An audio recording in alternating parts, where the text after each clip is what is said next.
Está começando mais um Diário Gunnercast.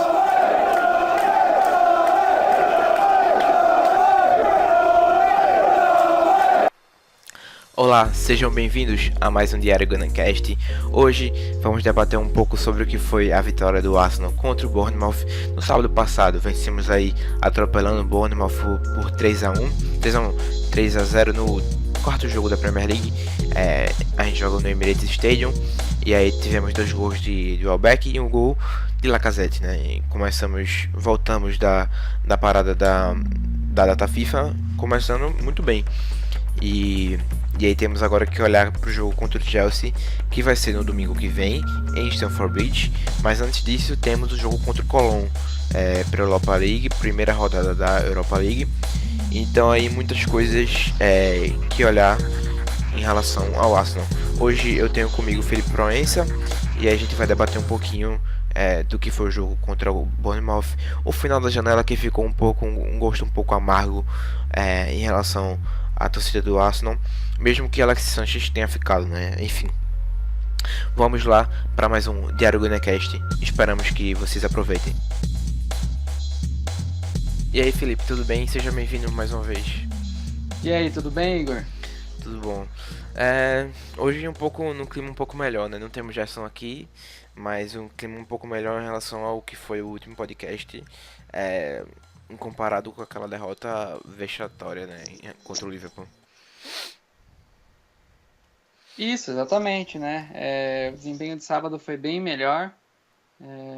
O Arsenal teve domínio do jogo e venceu com tranquilidade o Bournemouth. O Bournemouth perdeu todos os 4 jogos, não conseguiu nenhum ponto ainda na Premier League, se não me engano. Eu vou até checar aqui agora, mas eu acho que é o caso. Mas assim, o Bournemouth foi um time que temporada passada deu muito trabalho pra gente, né? Principalmente quando a gente jogou fora, o Bournemouth não conseguiu nenhum ponto ainda. Principalmente quando a gente jogou fora lá em Bournemouth, a gente teve muito trabalho pra ganhar deles. Pra ganhar deles não, a gente empatou na verdade. Mas sábado foi domínio completo da gente e a gente jogou muito bem, né, em geral, assim, muita gente faz aquele questionamento, né, se foi mais porque o Bournemouth jogou muito mal ou foi mais porque a gente jogou bem. E eu acho que tem um pouco dos dois, né? Tem a questão de Wenger dessa vez ter começado com um time muito mais coerente. Eu acho que em relação ao jogo contra o Liverpool, ele foi com um time muito mais, é, digamos assim, menos inventado, né? Eu acho, eu fiquei surpreso ainda de Alex não ter começado, mas acho que é compreensível também, porque ele tinha jogado há 4 dias em La Paz, não foi? Acho que jogou na altitude, e aí é complicado também você colocar ele para jogar o jogo inteiro. Mas é o Beck que jogou no lugar dele e quase fez o hat-trick, né? Isso, exatamente. O Welbeck foi muito bem no jogo. Eu acho que com relação à escalação do time, o Wenger decidiu agir de maneira coerente, como você mesmo falou, colocar uma equipe, enfim, não inventar posições, né? Colocar os jogadores em suas devidas posições, até muito parecido com aquela equipe que quando a gente fez os primeiros podcasts da temporada, a gente traçou como uma equipe ideal, acho que se não me engano, só o caso do Alexis, né, que ficou no banco, que a gente tinha colocado como titular, mas de resto, tudo muito daquilo que a gente tinha Em mente. pontuado no início da temporada. Exato. E, Hum. e os jogadores, de uma maneira geral, foram bem, né? Kolasinac, Lacazette, o próprio Welbeck mesmo, foi muito bem.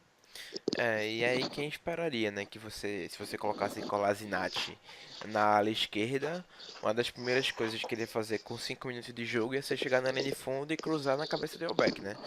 Quem esperaria isso? Ninguém esperava. Uma coisa que surpreendeu a todos, né? Sendo irônico, bastante irônico. Porque ele demonstrou ali o que pode fazer jogando pela lateral esquerda, né? Em vez de jogar pela ala esquerda. Na verdade, em vez de jogar pela zaga, jogando pela ala esquerda ali, ele foi muito bem. Demonstrou tudo que ele pode fazer e foi forte, chegou na linha de fundo, colocou bons cruzamentos, enfim.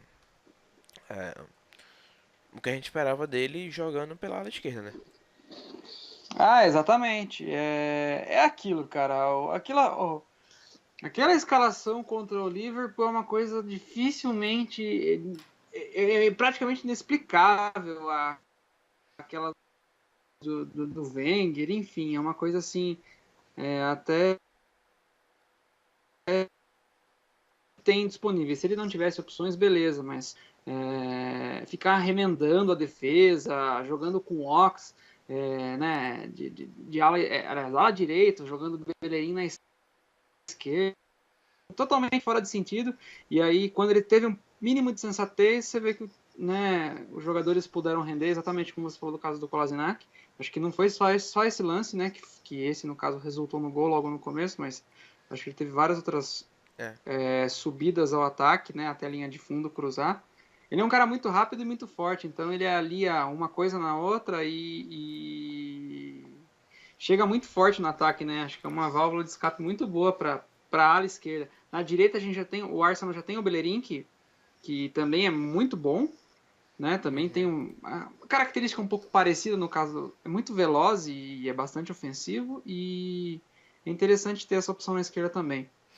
E Kolasinac também, depois que Alexis entrou no lugar Eu fiquei um pouco chateado, na verdade, não vou mentir. Quando. Porque você percebe que à medida que o tempo vai passando, vai chegando nos 70 minutos, 80 por ali, que é geralmente quando o Wenger faz as substituições dele, você percebe que o Ozil vai começando a ficar mais cansado.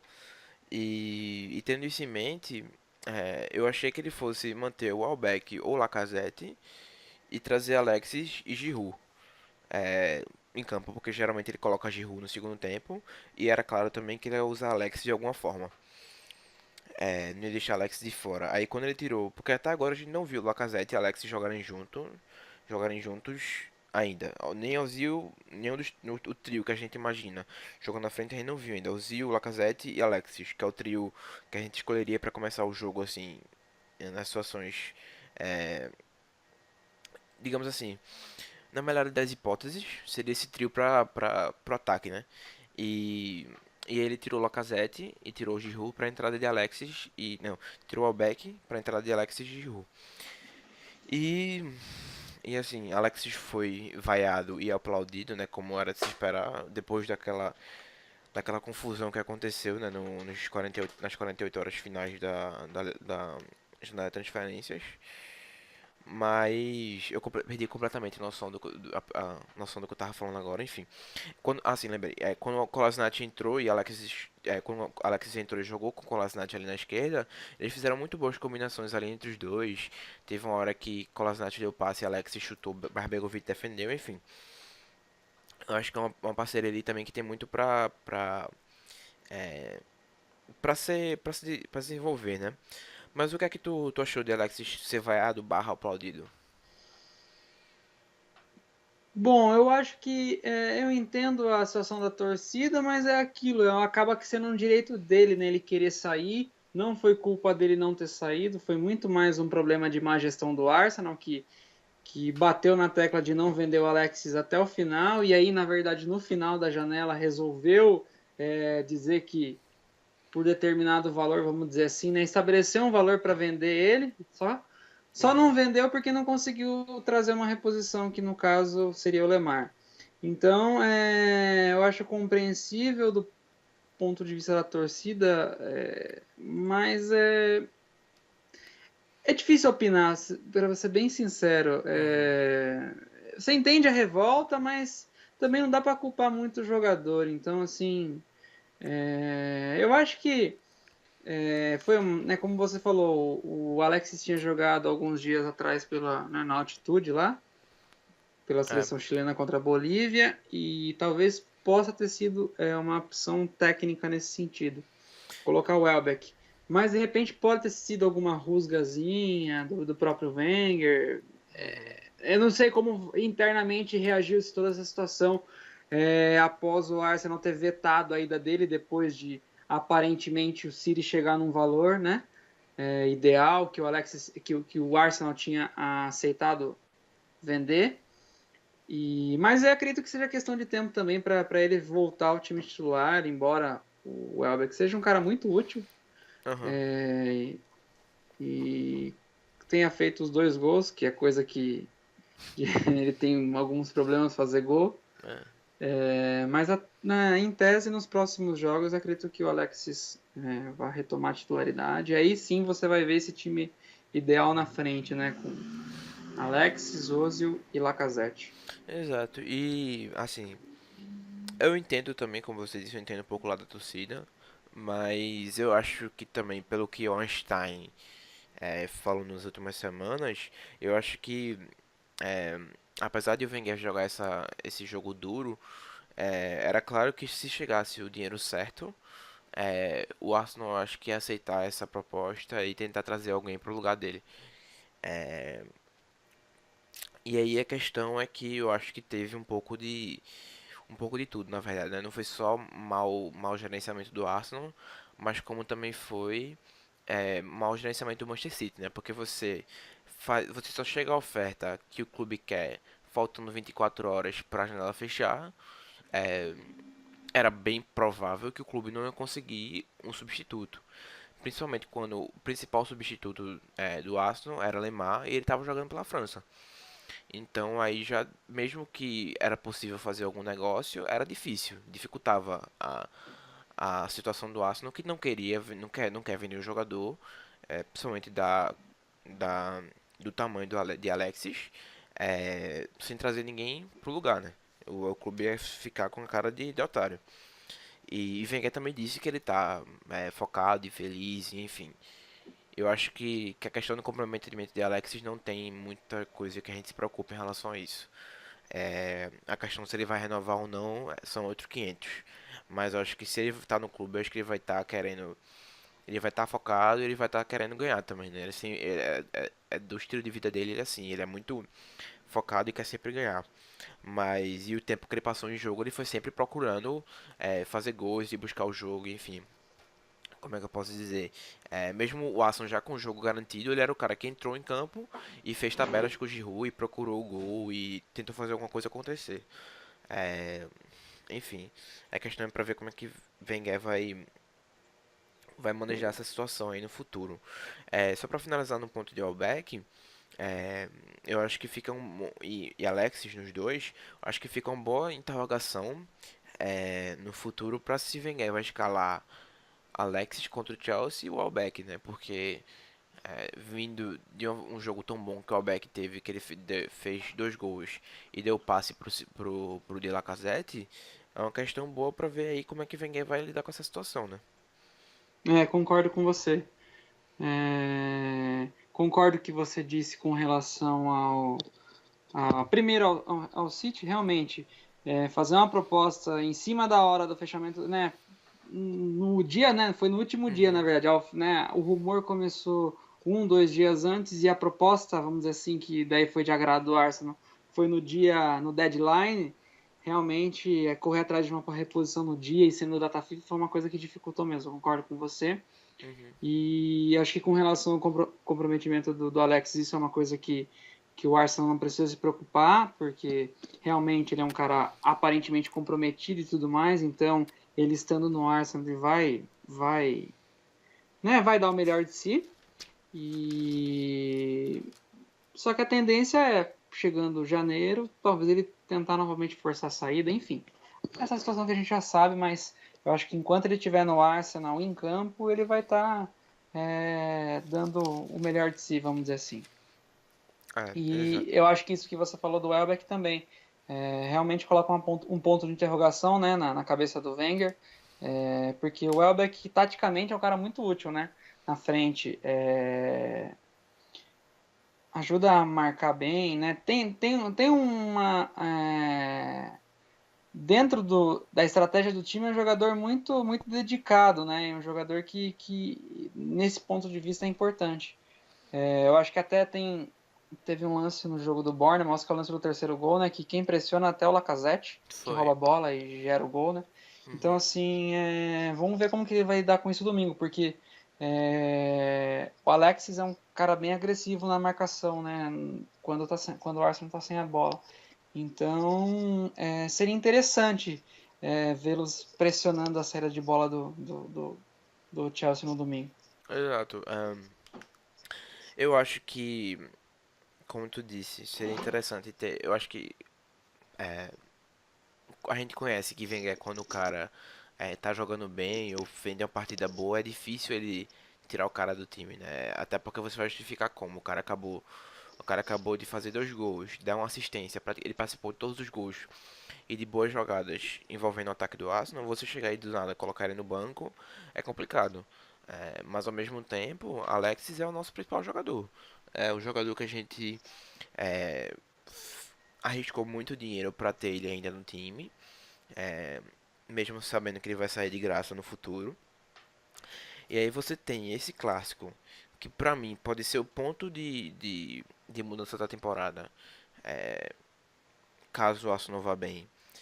E aí você vai e coloca o cara que, digamos assim, você mais investiu dinheiro nele, porque do ponto de vista de dinheiro mesmo, mais investido foi Lacazette, mas a gente pagou 30 milhões, 35 milhões de Alexis Sanchez já 4 anos atrás, há 3 anos atrás, e agora você deixa de receber 60 milhões, é, possivelmente para ele sair no ano que vem de graça, é um grande risco financeiro.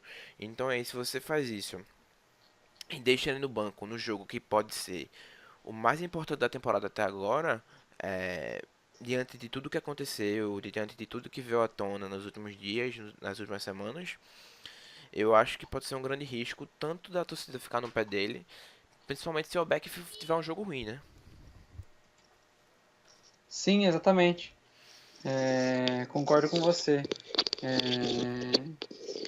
Se a gente for analisar entre o ideal, potencial quem poderia ser sacado no momento do time para a entrada do Alexis, talvez seria o Ozil, né? Uhum, Mas exato. é uma coisa que a gente sabe.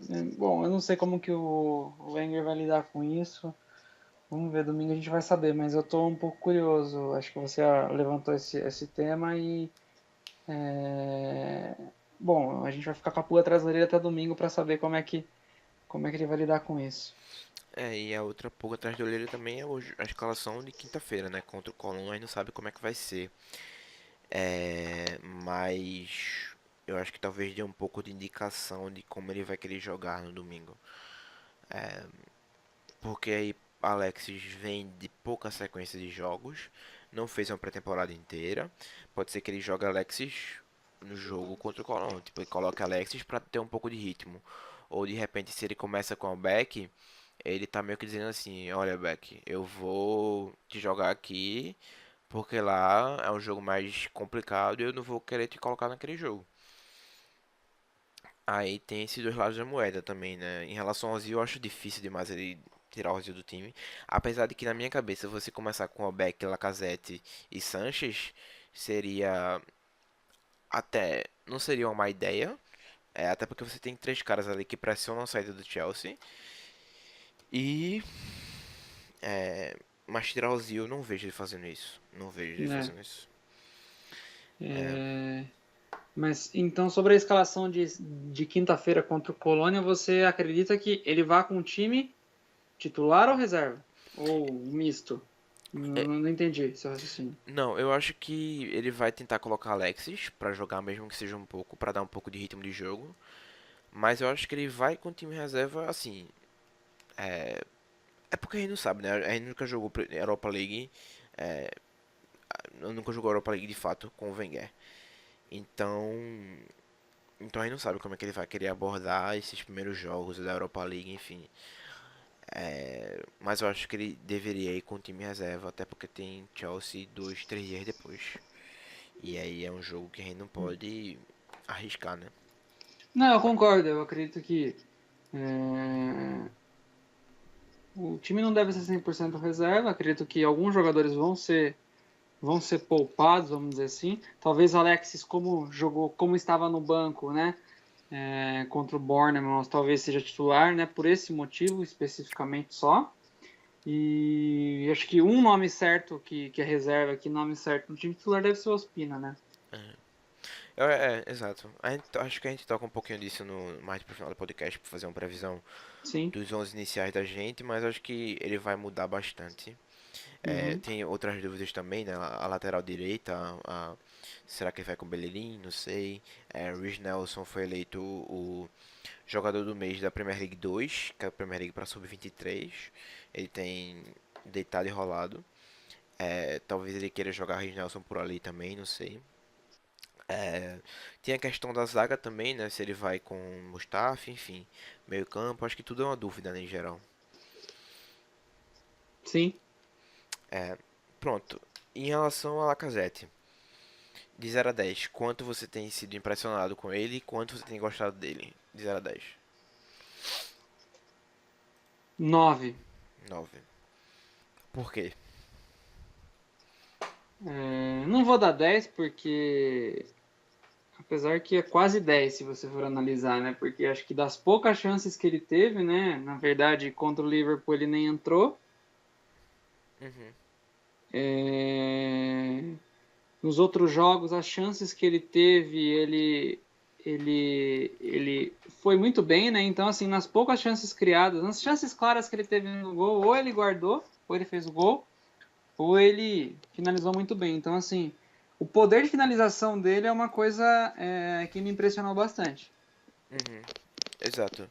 E aí tem umas estatísticas interessantes aqui da Scalco. Não sei se fala isso certo, mas enfim. Contra o Bournemouth, Lacazette teve 100% de acerto nos chutes. Ele tentou sempre, todos os dribles que ele tentou, ele conseguiu realizar e acertou 94% dos passes. E aí fez um gol, né? Na Premier League, Lacazette fez 2 gols de 3 chutes no trajeto que ele teve. Sem contar aí o gol que ele estava impedido contra o Stoke. E, assim, de 3 chutes no trajeto que ele fez 2 gols em 4 jogos. Assim, em 4 não, em 3 que ele jogou completo, né? Eu não vou nem incluir o do Liverpool. Nada mal. Nada mal, se eu estou sendo bem honesto. Porque ele foi. As chances que ele teve, ele fez. E aquele chute contra o Bournemouth, eu achei. Não é dos. Assim, não é um chute mais forte, mas foi um chute que ele colocou onde ele tinha que colocar. Ele sabia onde o goleiro estava, ele sabia onde o zagueiro estava, ele sabia como é que ele tinha que colocar. E eu acho que aos poucos ele tem calado as pessoas que estavam duvidando ele.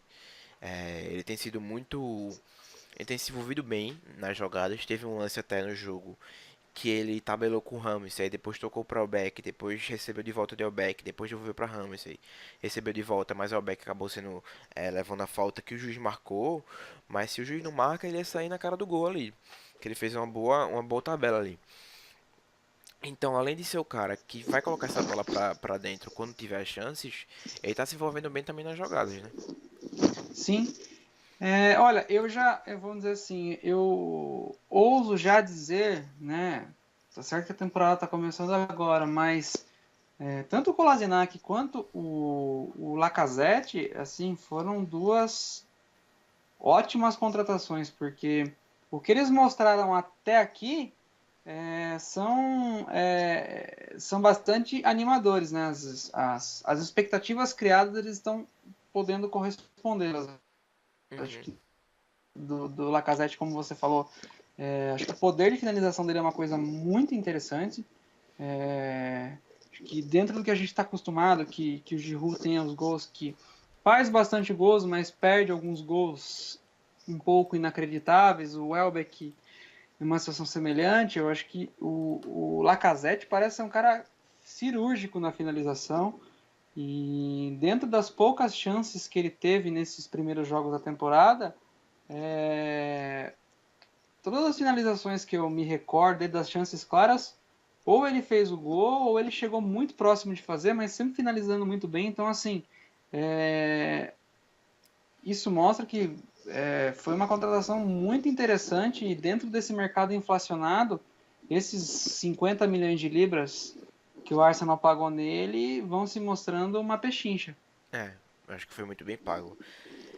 Principalmente, eu acho que eu posso dizer que queime minha língua aqui daqui pro final da temporada, mas eu diria que, diante das circunstâncias, diante do que foi pago, ele, assim como o Morata, foram as contratações bem mais feitas em relação a Lukaku. Eu acompanhei os jogos do United, porque você tem que sempre se manter é, atento ao que os rivais oferecem. E Lukaku, pra mim, tem perdido muitas chances de gol cara a cara.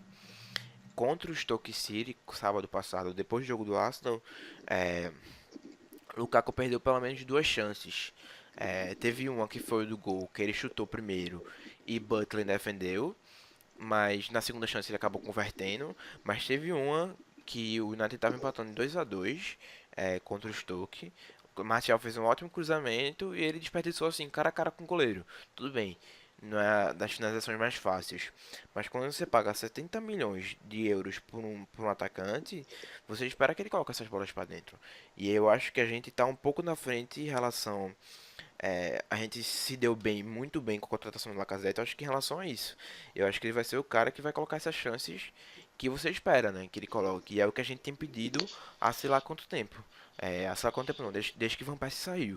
Desde que Van Persie saiu, a gente quer um atacante que coloca essa bola para dentro, né? Que não decepciona a gente na última finalização.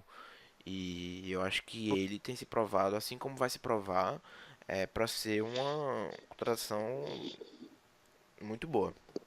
Assim como Sim, o Kolasinac. sim. Se a gente for analisar o mercado do Arsenal, faltou ser um pouco mais profundo, né? Faltaram alguns setores serem reforçados, mas os dois jogadores que vieram realmente vão se mostrando terem sido grandes contratações. Uhum.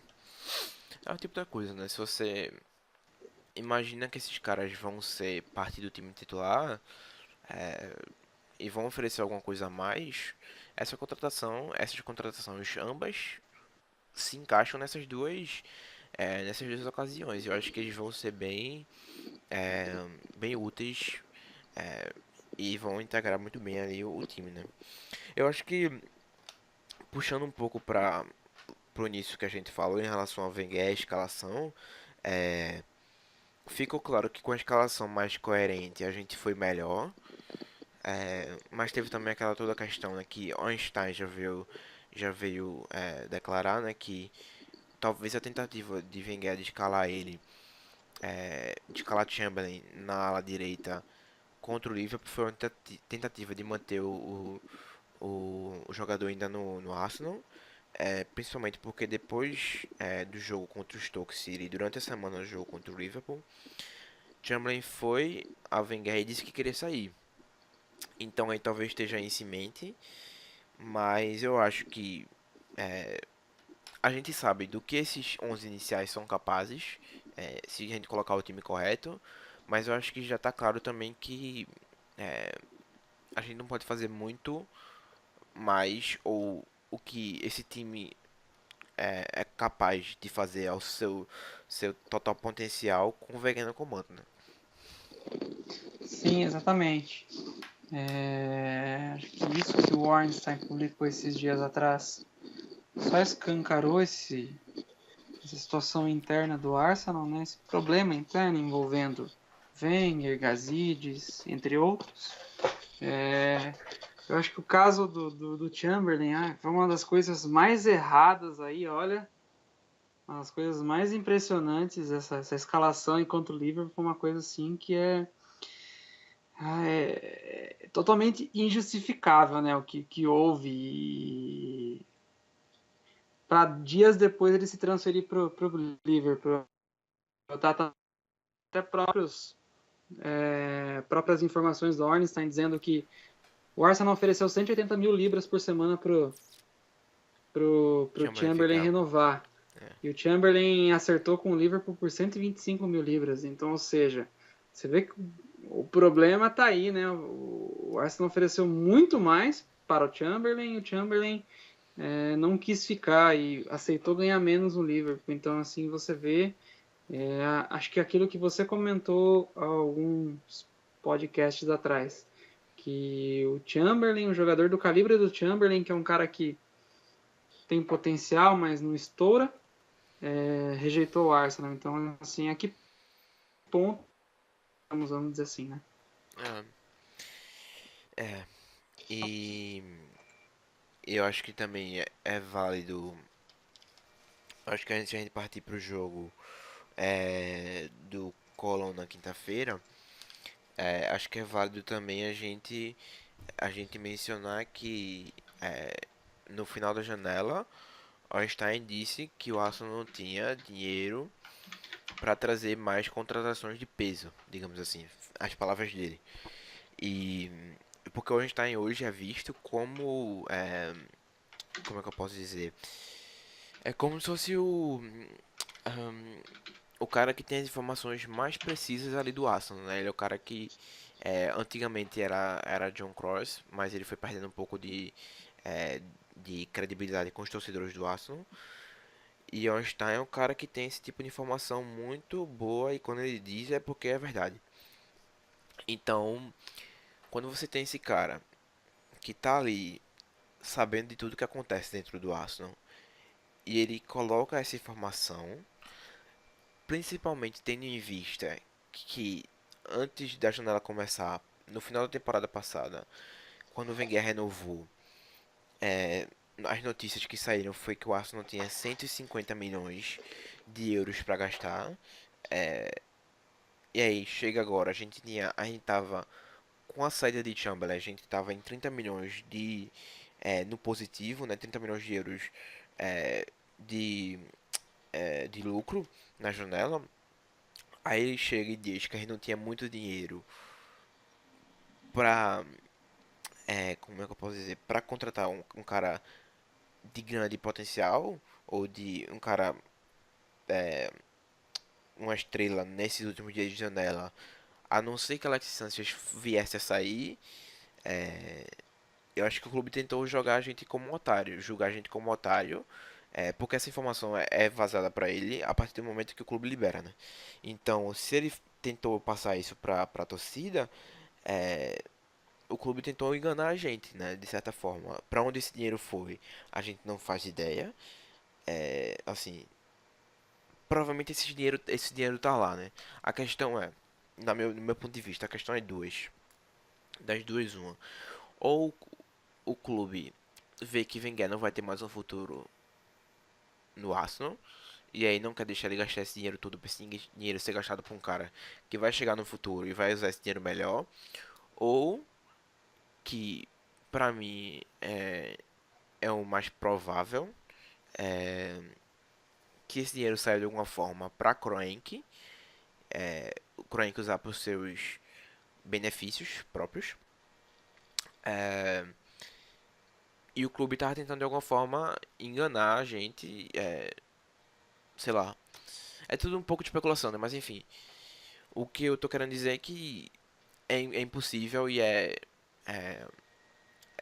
inadmissível que chegue no final das transferências a gente com 30 milhões de euros no positivo e chegar a dizer que não tem nada para contratar ninguém, não tem dinheiro para contratar um cara de grande peso. Sim, concordo com esse seu ponto de vista. Entre essas opções que você falou, o que você acha? Eu sou mais a segunda também, acredito mais na segunda, que é muito mais o Arsenal não querendo gastar, né? Mostrar que não tem dinheiro para pensando como empresa, né? Pensando no lucro, né? Do que pensando em investir guardar esse dinheiro para um sucessor do Wenger investir. É uma coisa muito complicada, né, cara? A gente já conversou muito sobre isso. Acho que esse início de temporada já foi um pouco turbulento já, principalmente após a surra aí contra o Liverpool. E é uma coisa assim que é até difícil de comentar, né, a respeito, porque a estrutura do Arsenal está envelhecida, está errada e o Kroenke só enxerga o ponto de vista do dinheiro e trata o Wenger como intocável. Então, é uma situação assim extremamente complicado. Exato. E aí eu acho que o Einstein chegou pra. Depois que. É óbvio que todos os torcedores do Arsenal não têm memória curta, né? Todo mundo lembra que no final da temporada passada ele chegou e disse que tinha 150 milhões de dinheiro pra gastar na janela. Aí quando veio e ele tenta passar essa informação, teve muita gente que ficou, como assim? Tipo, você tá louco? A gente disse há 2 meses atrás que tinha 150 milhões disponíveis pra gastar. Aí quando ele chega e diz isso, e a torcida, claro que não é besta, vai questionar. é, e aí eu acho que 3 dias depois ele decidiu jogar tudo que tinha de verdade no Arsenal, né? Chegar e dizer. Eu acho que nesse momento ele escolheu a reputação dele, né? Porque é, se ele coloca isso, porque o clube tentou passar essa informação de uma forma que provavelmente tá, porque todo mundo ia acreditar. E aí ele não quer colocar a reputação dele em xeque, né? Ele, pra mim, fez a escolha certa, porque nenhum torcedor do Arsenal é besta o suficiente pra acreditar que não tinha dinheiro nenhum. É, e aí quando ele passa essa informação e ele colocou todas as coisas que aconteceram por trás das cortinas no Arsenal, nas janela de transferências, mostrou que o clube não tem um plano e o clube não tem coerência. É, Principalmente na questão de Chamberlain, quando você chega e tanto o Wenger quanto o clube têm opiniões diferentes sobre o jogador, fica claro que tem falta de organização. Sim, parece que falta o mínimo de planejamento, né? O Exato. básico, né? E a gente tá falando de um time do calibre do Arsenal, né? Totalmente sem coerência esse assunto, né? Eu achei absurda essa oferta de renovação de 180 mil libras por semana para o Chamberlain, né? Um jogador que mal e mal consegue ser titular do Arsenal, receber uma proposta dessa, né? Entre os maiores salários do elenco, assim, um negócio. E aí você entra no mérito de renovação de Ozil e Alexis, lógico que tem o interesse, né, dos jogadores, mas o clube tem dificuldade financeira, então assim, parece que existem pesos e medidas, né? Esse é o grande problema, acho que, do Wenger, essa questão, essa gestão do elenco, uma coisa assim extremamente inexplicável, parece ter jogadores que são muito mais queridos que outros e parece que leva um pouco pro lado pessoal, sabe? Se perde um pouco nessa questão da gestão. Sim, inexplicável. Tanto é que, se a gente for fazer um balanço do elenco aí, do elenco da temporada, né? Após a janela, alguns jogadores como Debuchy, acabou ficando, Uhum. Wilshere, toda essa situação estranha acabou ficando, Chambers, o Ornstein, né, noticiou que no último dia o Leicester fez uma proposta e o Arsenal rejeitou, É, né? Só que não vai vender, mas não vai jogar também, então assim são situações assim que totalmente inexplicáveis, né? O Akpom, atacante que eu achei que fosse ser ao menos emprestado, ficou. uhum. É, seria Complicado trágico se mesmo. não fosse cômico, né? Exato.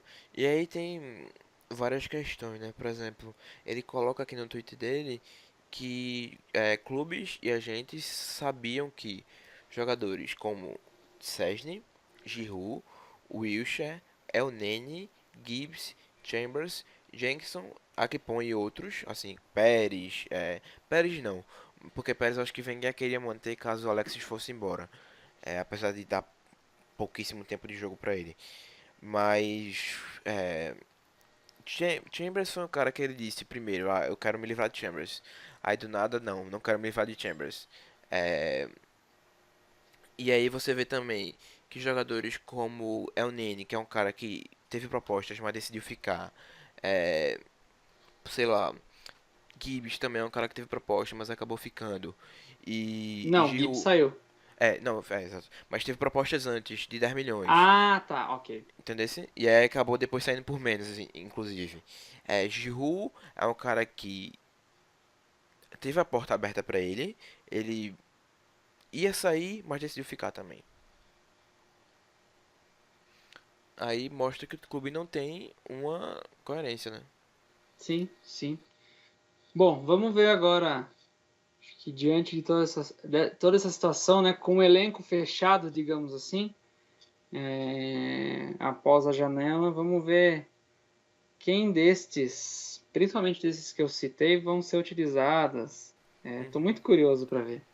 É, exato. De repente, quinta-feira a gente já vai ver algum destes em campo, ou ao Aham, menos relacionado para o jogo no banco de reservas.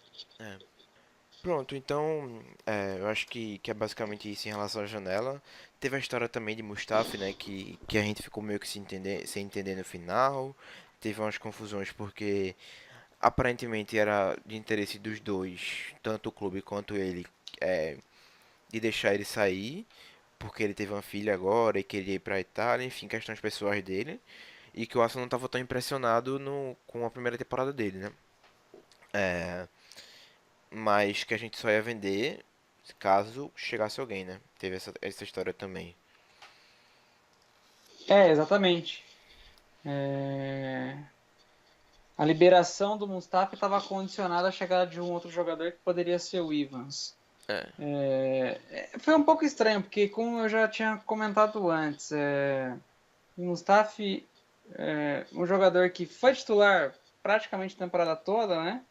Se não foi titular foi por questões de lesão e ele queria sair para um time como a Inter de Milão, que não vive os melhores dias, soa estranho. E aí o Arsenal também não se opor e depois voltou atrás. Foi uma situação assim, difícil de entender. Mais uma delas. Olha, essa janela aí foi recheada de situações que a gente não consegue entender, né? Totalmente incoerentes. Parece que o Wenger está se perdendo de uma tal maneira que, sabe, você tem que exato. tentar decifrar a cabeça dele e você não consegue. Exato. E aí teve também, o Einstein disse que teve umas brigas com alguns jogadores dentro do elenco, mas assim, nada fora do normal. E eu acho que na junção das coisas ele acabou querendo deixar a Mustafi ir, né? Mas é incompreensível mesmo, principalmente que você pagou 35 milhões no jogador uma temporada atrás, você vai já vender ele, no caso em emprestar com a opção de compra por 25 milhões, ou seja, você já tem de cara um déficit de 10 milhões de euros. Então aí é questões que você fica questionando que realmente não fazem muito sentido.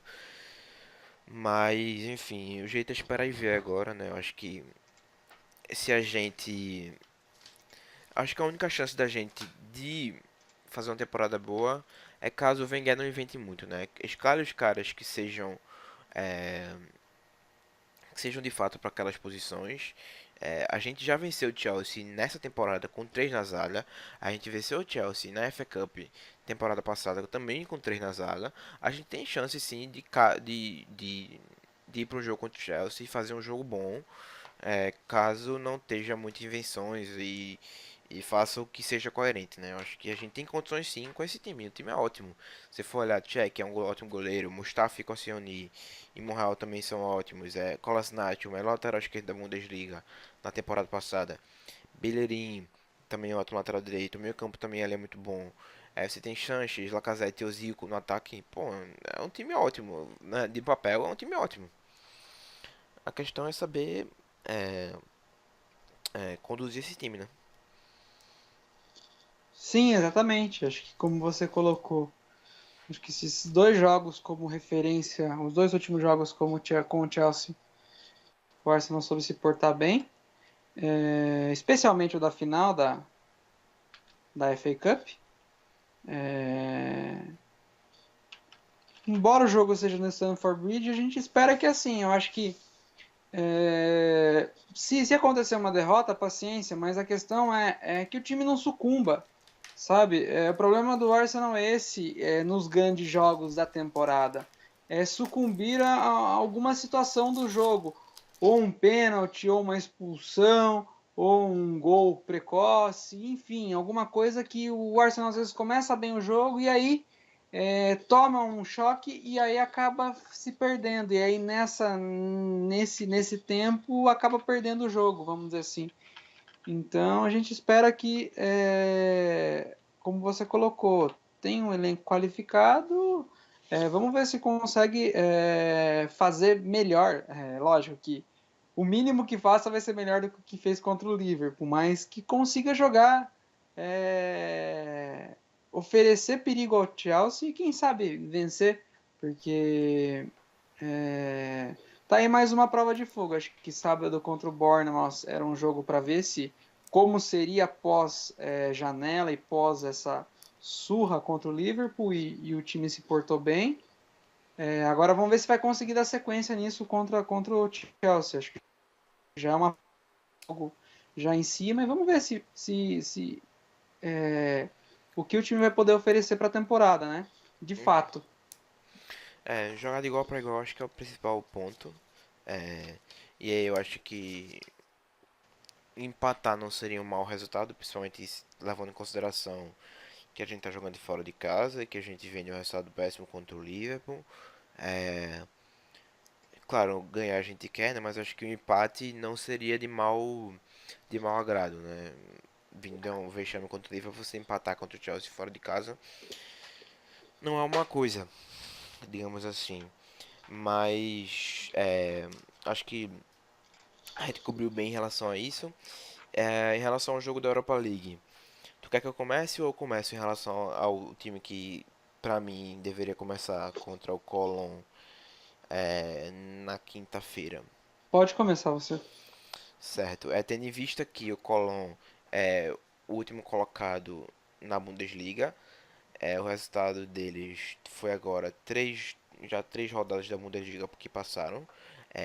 Ele perdeu os três jogos, é, levou 7 gols e marcou apenas um. Então, eu iria com a Espina no gol. Na lateral direita ou na ala direita, pra mim é uma dúvida ainda, porque pode ser que ele jogue com o Reece Nelson, assim como ele fez em alguns jogos da pré-temporada. Mas eu acho também que é uma boa chance de dar uns minutos para Debuchy, porque a gente nunca sabe, né, se precisar Debuchy uma hora ou outra, se ele vai estar disponível ou não. Aí eu iria particularmente com Debuchy, é, Chambers, Mertesacker e Holding. Na ala esquerda eu não tenho completa certeza de quem eu usaria, mas eu provavelmente iria ou com Monreal ou com Kolasinac, porque são as duas únicas opções que a gente tem. Tendo em vista também que que a gente emprestou o Bromal, né, pro Brigman. E aí no meio campo eu iria com o El Nene e o Wilshere, para dar uns minutos de jogo para o Wilshere, uns minutos de jogo para o Nene. Nos três ali que compõem o ataque, eu iria com o Walcott, Giroud e Yobi. E tu? Bom, Ospina no gol. Na ala direita, acredito que vá de Bellerin. Na defesa, Mustafi, Mertzacker e Holding. Na ala esquerda, com Kolasinac. O meio campo com El Nene e Chaka. No ataque, Alexis, Iwobi e Giroud. Esse é meu palpite, mano. Uhum. A gente vai dar para ter uma noção, né? Acho que a escalação desse jogo vai dar para ter uma noção como o Arsenal vai encarar a Europa League, ao menos essa fase de grupos, né? Depois, à medida que for avançando, a tendência é o time vai ficando mais séria a competição, o time vai ficando mais, né? Vai usando mais jogadores importantes. Mas nesses primeiros jogos, nessa fase de grupos, vamos ver que o Arsenal como que o Wenger vai encarar. Exatamente, e eu acho que a tua escalação também é, tem um ponto importante aí. Eu acho que eu eu não arriscaria ir com Alexis, mas talvez seja uma oportunidade que ele veja de, como a gente debateu mais cedo, de dar uns minutos a mais para ele em campo e ver como é que ele tá, enfim. Eu acho que seria uma oportunidade boa para fazer isso, mas Eu acho que precisa também dar uns minutos pra Yubi ali pra ele começar também a pegar um ritmo de jogo. Ele tava machucado, enfim. Acho que também é importante levar jogadores como Nelson é, e outros jogadores assim como Maitland Niles, é, levar mesmo que seja pro banco pra tentar dar uns minutos a ele em um jogo da Europa League, enfim, para poder de fato rodar o elenco e dar um pouco de experiência de jogadores menos rodados, né? Tendo em vista também que a gente pega o Chelsea agora, é, nesse domingo, quinta-feira é contra o Colón, e aí depois do jogo do Chelsea, a gente pega na quarta-feira, se não me engano, o Doncaster Rovers. Quarta-feira, dia 20. Daqui a 2 semanas, 1 semana e meia mais ou menos. Então a gente tem muito espaço aí para dar rodar de fato o time, né? A gente pega o Doncaster no dia 20, dia 25 tem jogo contra o West Bromwich, e aí depois no dia 28 tem jogo contra o Bate Borisov lá é, é Ucrânia não, né? Bate Borisov Bielorrússia. Bielorrússia, isso. E aí tem o jogo contra o Bate Borisov e depois já tem jogo contra o Brighton de novo. Então, aí você tem um pouco de espaço para dar um pouco de rotação também ao elenco, né? Sim. Passar esse jogo do Chelsea de domingo, a sequência do Arsenal vai ser uma sequência bem acessível, né, em todas as competições. Esse jogo do Colônia já é um nível menor, né, vamos dizer assim, de dificuldade. Aí tem o Chelsea, que é a exceção, e aí depois Doncaster, West Bromwich, o Bath, depois Brighton, Watford. Então é aquilo. Esse é o momento de embalar o time, de encaixar o time para ver o que vai ser a temporada, né? E como você falou, acho que principalmente nesse jogo contra o Doncaster vai ser uma oportunidade para rodar bastante o elenco mesmo. O Doncaster é da terceira divisão e o jogo é em casa e pela Copa da Liga, né? O Arsenal já não leva tanto a sério a Copa da Liga, então para esse jogo o time deve ser bem modificado. Exatamente. E aí a gente pode ver caras como Mace no gol, enfim. Mudança mesmo, acho que bem aproveitado em relação aos caras que são mais novos, né, ali. Enfim, eu acho que é por isso mesmo a gente cobriu bem, né? Apesar de vir uma vitória, o clima eu acho que é um pouco ainda morno no Arsenal. Muitas questões ainda estão muito vivas. Questões da janela de transferência estão muito vivas ainda na nossa mente. E aí é muito difícil escapar disso. Mas enfim, valeu Felipe, até uma próxima. Valeu, até mais. É isso, ficamos por aqui no Diário GunaCast de hoje. Você pode se inscrever no canal do YouTube e se inscrever no canal do Stitcher também. Ficamos por hoje. Voltamos na sexta ou na quinta-feira com o Gerson para analisar o jogo contra o Colón e olhar um pouco mais em relação ao que vai ser o jogo contra o Chelsea. Até mais, um abraço.